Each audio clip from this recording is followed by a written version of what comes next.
Bună seara! Bună seara! Spuneți-mi, vă rog, ce companie reprezentați și cu ce se ocupă aceasta? Reprezint grupul Maxagro. Grupul Maxagro activează în domeniul agriculturii, construcțiilor. Avem o fermă de 2700 de capete de vaci de lapte. Cultivăm peste 12.000 de hectare și, bineînțeles, după cum spuneam, activăm și pe piața de construcții, de drumuri și de poduri.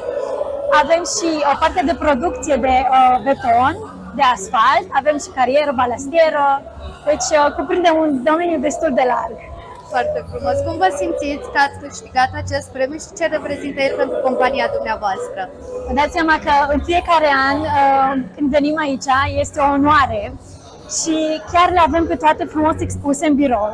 Deci, toți anii când am primit câte un premiu, le-am expus acolo și vă dați seama că te simți foarte bine să știi că ești premiat și apreciat pentru ceea ce faci.